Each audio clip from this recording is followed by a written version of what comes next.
안녕하십니까 성도 여러분. 오늘은 넷째 날입니다. 말씀의 제목은 그리스도의 종이라는 제목으로 함께 말씀을 나누겠습니다. 말씀 나누기 전에 기도하겠습니다. 하늘에 계신 아버지 하나님, 오늘 본문의 말씀을 통하여 이 땅에 살아있는 모든 존재들이 오늘 예수 그리스도의 종이 되었음을 인하여 참으로 감사하게 도와주시옵소서. 주님, 그리하여 그 예수 그리스도의 정신을 이어받은 우리가 서로가 서로를 겸손하게 대하며 섬기는 그런 삶을 살 수 있도록 인도하시기를 예수님의 이름으로 간절히 기도합니다. 아멘. 오늘 본문의 말씀은 에베소서 6장 5절에서 8절까지 말씀입니다. 본문의 말씀 봉독하겠습니다. 종들아, 두려워하고 떨며 성실한 마음으로 육체의 상전에게 순종하기를 그리스도께 하듯 하라. 눈가림만 하여 사람을 기쁘게 하는 자처럼 하지 말고 그리스도의 종들처럼 마음으로 하나님의 뜻을 행하고 기쁜 마음으로 섬기기를 주께 하듯 하고 사람에게 하듯 하지 말라. 이는 각 사람이 무슨 선을 행하든지 종이나 자유인이나 주께로부터 그대로 받은 줄을 알미라 라고 기록합니다. 오늘 본문의 말씀은 에베소서 6장 5절에서 8절까지의 말씀입니다. 특별히 오늘 본문의 말씀에서는 첫 번째로 순종에 대하여 이야기하면서 상전에게 순종하라고 종들에게 이야기합니다. 두 번째는 상전에게 순종하라고 이야기하면서 몇 가지의 사실들을 전제하는데 어떻게 상전을 섬기라고 말하냐면 성실한 마음으로 순종하라. 그리고 성실과 부지런함으로 열심으로 순종하라. 그렇게 권면하고 있습니다. 그리고 두 번째는 그리스도의 종들처럼 마음으로 하나님의 뜻을 행하라고 이야기합니다. 눈가림만 하는 사람처럼 하지 말고 사람만을 기쁘게 하는 그런 삶을 살지 말고 정직하게 하나님을 기쁘시게 하라고 권면하고 있습니다. 그리고 세 번째는 단 마음으로 섬기기를 주께 하듯 하라라고 기쁜 마음, 즐거운 마음, 감사와 섬김이 있도록 하라고 이야기하면서 에베소 6장 7절에서는 원망과 불평과 불만이 없도록 하라 이야기하고 있습니다. 그리고 또 강조하는 것은 무슨 선을 행하든지 주에게 그대로 받은 줄을 알미라라고 이야기하면서 바로 그것은 무엇에 관한 이야기입니까? 상급에 관하여 그대로 받을 줄을 알미라 이야기합니다. 그것이 바로 에베소서 6장 8절의 말씀이지요. 자, 그래서 큰 틀에서 세 번째는 무엇을 강조하냐면 주께 순종하듯 상전에게 순종하며 성실과 진실한 마음과 기쁨으로 섬기기를 다하라고 이야기합니다. 특별히 하나님께서 주시는 상급을 받는 성도가 되자라고 사도 바울은 그렇게 권면하고 있습니다. 여러분, 저는 예전에 보았던 영화 중에서 지금도 하나하나가 기억에 분명한 것이 있는데 그것이 무엇이냐면 벤허라고 하는 영화였습니다. 여러분, 그 장면 하나가 참으로 귀하게 느껴졌습니다. 그 중에서도 특히 제 기억 속에 남은 장면은 배 위에서는 군사들이 적군과 싸우기 위해서 무장을 하고 배 밑에서는 노예들이 노를 저으며 배가 쏜살같이 달리도록 하는 그 장면, 그래서 배가 물결을 가르고 확 지나가는 그 모습이 아주 인상적이었습니다. 왜냐하면 노예들이 노를 젓고 있는 그 배 밑에는 북을 두드리는 사람이 있었는데 모두들 그 복소리에 맞추어서 노를 계속 젓고 있었습니다. 그래서 이 박자에 맞추지 않고 자기 멋대로 노를 저으면 본인도 힘이 들고 배가 앞으로 나아가는데도 도움이 되지 않습니다. 저는 이 모습을 통해서 한 가지 느끼는 것은 우리도 지도하는 사람이 치는 그 북소리와 구령에 맞추어서 열심히 일을 함으로 앞으로 전진하고 또 발전할 수 있는 그런 교회들이 되면 좋겠다라고 하는 그런 마음의 바람이 있습니다. 국민들은 지도자의 영향이나 말에 순종하겠다고 하는 마음의 자세를 가져야 합니다. 그리고 기업가는 기업가들대로 상전에 순종하겠다고 하는 마음을 가져야 하는 것입니다. 여러분, 가정에서는 가장에게 순종을 해야 하는 것이고 학교에서는 선생님의 말씀에 순종해야 합니다. 여러분, 교회에서는 어떨까요? 주의 종으로서 하나님의 사역을 감당하고 있는 목회자들의 또 그 여러 제안과 그런 이야기들에 순종할 때 큰 발전과 성장이 있게 되는 것입니다. 여러분, 특별히 목회자이므로 목회자의 말에 절대적으로 복종하라 그 이야기가 아니라 큰 틀에서 목회자의 치는 북소리와 그 지휘에 맞춰서 서로 협력하여 선을 이루라고 하는 이야기입니다. 영국의 시인 밀턴이라고 하는 사람은 이렇게 이야기했습니다. 순종은 축복의 언약이 지속되는 조건이다라고 이야기했습니다. 무엇이요? 순종이라고 이야기했습니다. 순종은 축복의 조건입니다. 축복을 받는 삶을 살기 원하신다면, 성공하기를 원하신다면, 행복하게 살기를 원하신다면 순종을 떠나서는 결코 아무것도 이룰 수 없음을 기억하셔야 하겠습니다. 베드로전서 2장 18절에는 이렇게 기록하고 있습니다. 사환들아, 범사에 두려워함으로 주인들에게 순복하되 선하고 관용하는 자들에게만 아니라 또한 까다로운 자들에게도 그리하라 그랬습니다. 어떠한 상황에 처함에도 불구하고 반드시 순종하라고 하는 것, 바로 그것이 바로 오늘 사도 바울이 강조하고 싶은 것이지요. 종들은 주인이 아무리 까다로워도 주인의 비율을 맞추어야 하고 순종하는 마음의 자세를 가져야 하는 것입니다. 인생을 성실하게 사는 사람은 축복을 받게 되어 있습니다.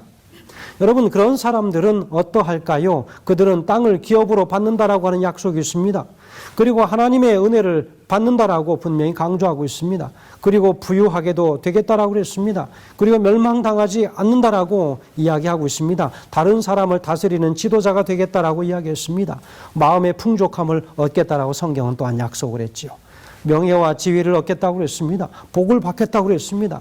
구원을 얻게 될 것이다라고 성경에는 약속했습니다. 여러분, 그만큼 순복이라고 하는 것, 순종이라고 하는 것이 그렇게 귀하고 중요한 것이기 때문에 다시 한번 강조하지만 요셉의 삶을 통하여서 이 모든 구원의 조건들을 우리가 다 볼 수 있는 것입니다.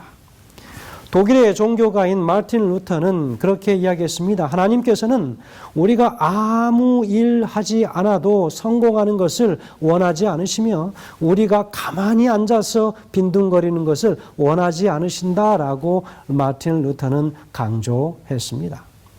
얼마 전 한 현직 기자 출신 한상복 씨라고 하는 사람이 한국의 부자들에 관하여 연구하고 책을 썼습니다.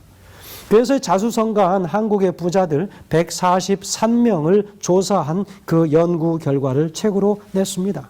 이 책에는 부자들에게 5가지 덕목이 있다라고 강조합니다. 이 5가지가 무엇일까요? 끼, 깡, 끈, 골, 꿈이라고 하는 것을 그렇게 강조합니다. 좀 이름이 특이하지 않습니까? 끼는 무엇입니까? 성실함을 이야기하는 것입니다. 그래서 성실성을 뜻하는데 한 번 끼를 발휘하면 잠도 자지 않고 열심히 일하는 자세에 관하여 이야기하고 있습니다. 깡은 무엇일까요? 배짱과 과감성을 말하는 것입니다. 여러분, 끈은요, 이 끈이라고 하는 것은 인간적인 것으로서 우리가 한 번 정을 맺으면 끝까지 가는 의리를 이야기합니다. 여러분, 꼴은 무엇입니까? 낙천적인 성격입니다. 꿈은요, 부자가 되겠다고 하는 강렬한 소망을 말합니다. 그래서 이것을 그 책에서는 끼, 깡, 끈, 꼴, 꿈이라고 그렇게 이야기합니다. 그래서 이것을 가진 자들이 바로 부자가 되었다라고 하는 그 나름대로의 분석을 이야기한 것입니다. 여러분, 하나님께서는 우리에게 열심히 노력하고 최선을 다해 일해서 그것에 대한 대가를 받아서 축복받고 성공하는 삶을 살기를 원하십니다. 어느 농장 주인의 딸이 시집을 가게 되었습니다. 그래서 결혼식 후에 잔치를 벌이느라 사람들이 일손이 바쁘게 움직이는 시간이었습니다. 그런데 가장 난리가 난 것이 그 집의 가축들이었습니다. 잔치를 벌이면 누군가 하나는 희생을 당해야 하는데 누가 희생을 당할지를 놓고 황소와 개와 고양이와 닭과 돼지가 회의를 한 것입니다. 황소는 나는 농사를 지어야 하기 때문에 나는 절대로 죽어서는 안 된다라고 자기의 논리를 펴었습니다. 개는요, 도둑은 누가 맞겠는가? 내가 짖어야 도망을 간다라고 그는 나름대로 이야기를 했습니다. 고양이는요, 나는 곡식을 훔쳐먹는 쥐를 잡아야 하기 때문에 곡식을 지켜야 할 의무가 있어서 나는 죽을 수 없다라고 얘기했습니다. 닭은 뭐라고 했을까요? 나는 새벽마다 울어서 주인을 깨워야 하기 때문에 중요한 일을 하고 있다라고 자신 스스로 이야기합니다. 그런데 돼지만은 한 말이 없었습니다. 그래서 그날 잔치상에 올라가는 것은 돼지가 된 것입니다. 여러분, 아무런 하는 일이 없으면 잡아먹힘을 당한다고 하는 것을 이야기하지요. 우리의 몸이 건강을 유지하기 위해서는 열심히 우리의 몸의 조직들이 파업을 하지 않고 일을 해야 하는 것이지요. 만약 여러분이 자고 있을 때 심장이 나는 좀 쉬고 싶다고 해서 파업을 하면 그 사람은 죽는 것입니다. 심장은 칭찬도 받지 않고 인정도 받지 못해도 보이지 않은 곳에서 일할지라도 그는 묵묵히 자신의 일을 수행하고 있다는 것이지요. 성도 여러분, 그리스도인 종은 진심 어린 봉사를 통해서 그리스도께서 재림하실 때 완전한 보상을 기대할 수 있어야 하는 것입니다. 바울은 육체의 상전이라는 표현을 통해서 종들에게 진정한 충성의 대상인 그리스도와 그가 주실 상급을 바라보면서 마음에서 우러난 봉사를 하도록 우리에게 요구하십니다. 노예는 육체의 상전으로부터 인정받지 못하거나 고난을 받는다라고 느낄 수 있습니다. 그러나 믿는 종에게는 각 사람이 무슨 선을 행하든지 그것을 아시고 확실한 보상을 주시는 주인이 계심을 그들은 믿고 있다는 것입니다. 삶의 질이 다른 것이죠. 사도행전 460페이지에는 이렇게 기록합니다. 종들이 가져야 할 올바른 태도가 무엇인가? 반면에 종들은 그들의 의무를 수행하되 눈가림만 하여 사람을 기쁘게 하는 자처럼 하지 말고 그리스도의 종들처럼 마음으로 하나님의 뜻을 행하라고 그렇게 이야기합니다. 그리고 계속해서 이야기하기를 그리스도교는 주인과 노예, 왕과 신하, 복음의 목사와 그리스도 안에서 죄를 깨끗하게 하심을 찾는 타락한 죄인 사이에 굳은 연합의 유대를 갖게 된다. 그들은 모두 동일한 피로 씻음을 받았다. 동일한 성령의 깨우치심을 받아 그리스도 예수 안에서 하나가 된다라고 그렇게 기록하고 있습니다. 성도 여러분, 그리스도인으로서 우리는 어디엔가 몸을 담고 일을 하고 있습니다. 그 일을 함에 있어서 최선을 다하고 그 최선에는 진심이 담겨야 하고 그 모든 최선과 진심 속에는 바로 우리 예수 그리스도를 대하듯 우리의 마음이 온전히 그렇게 최선을 다하여 진심으로 봉사를 해야 하는 것입니다. 여러분, 그렇게 봉사할 때 세상 사람들은 그것을 안다는 것입니다. 그런 사람이 하나님 앞에도 바르게 설 수 있음을 이야기하며 바로 그런 사람들이 하나님께 상을 받는 존재들이라고 이야기합니다. 우리가 어디에 처하든 최선을 다하여 그리스도인처럼 그리스도인답게 그렇게 성실히 봉사하심으로 우리가 살아가는 삶의 현장이 그 어디든지 인정받는 하나님의 그리스도인 종들이 되시길 간절히 소원하면서 말씀을 드립니다. 감사합니다. 기도하겠습니다. 하늘에 계신 아버지 하나님, 우리에게 성실하고 근면하고 바르게 그리고 진심을 다하여 우리가 맡은 바 모든 일들에 최선을 다할 것을 권면해 주시니 감사합니다. 우리의 정신의 끈을 놓고 살았던 분주한 세상 삶 속에서 다시 한번 그리스도의 정체성을 분명히 하게 하시니 주님 감사합니다. 열심을 다하여 최선을 다하며 살아가는 그 사람들이 신실하게 믿음의 삶을 살다가 우리 주님 오시는 그날 주님을 맞이하기에 부족함이 없도록 인도하여 주시기를 예수님의 귀하신 이름으로 간절히 기도드리옵나이다. 아멘.